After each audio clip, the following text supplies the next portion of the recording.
আমরা নাকি জামাত শিবির নিয়ে বেশি বক্তব্য দেই, তারা তো দেখি সকাল থেকে রাত পর্যন্ত শুধুমাত্র বিএনপি 10 ঘন্টার মাঝে 1 মিনিটে একটা বক্তব্য তারা খুঁজে বেড়ায় যে আজকে কিছু সোশ্যাল মিডিয়ায় দেওয়া যায় কিনা। একটি বিশেষ শ্রেণী ছিল বিগত 1.5 বছরে ছাত্রদলকে অনবরত তারা জ্ঞান দিত, আমরা নাকি জামাত শিবির নিয়ে বেশি বক্তব্য দেই, আমাদের নিজস্ব কোনো কর্মসূচি নেই।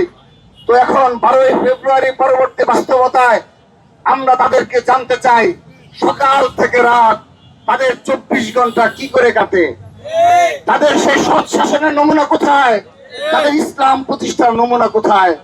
তারা তো দেখি সকাল থেকে রাত পর্যন্ত শুধুমাত্র বিএনপি কি করে এবং বিএনপির সংসদে কি বক্তব্য দিচ্ছে, অর্থাৎ বিএনপির 10 ঘন্টার মাঝে 1 মিনিটে একটা বক্তব্য তারা খুঁজে বেড়ায় যে আজকে কিছু সোশ্যাল মিডিয়ায় দেওয়া যায় কিনা। নন ইনভার্টার এসির দামে ঘরে আনুন বিদ্যুৎ সাশ্রয়ী ইনভার্টার এসি।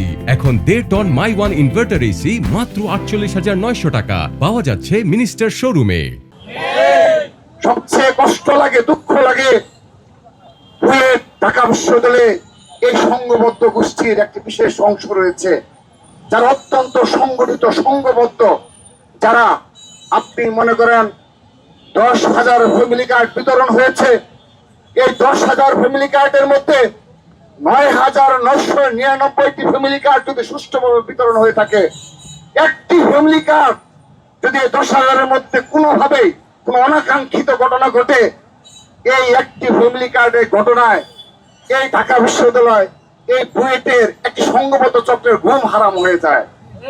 তারা সোশ্যাল মিডিয়া তুলপাড় শুরু করে দেয় যে এই 10,000-এর মধ্যে একটি কার্ড কিভাবে এ ধরনের একটি ঘটনা ঘটলো। তো আপনারা নাকি সৎ শাসন কায়েম করবেন, আপনারা নাকি ইসলামিক দল, আপনারা হলেন মুনাফিকের থেকে নিকৃষ্ট একটি এ ধরনের সংঘবদ্ধ চক্রকে আমরা হারে হারে চিনি। আমরা ব্যারিস্টার আরমানের চরিত্র আমরা অনেক আগে থেকে অবগত রয়েছি।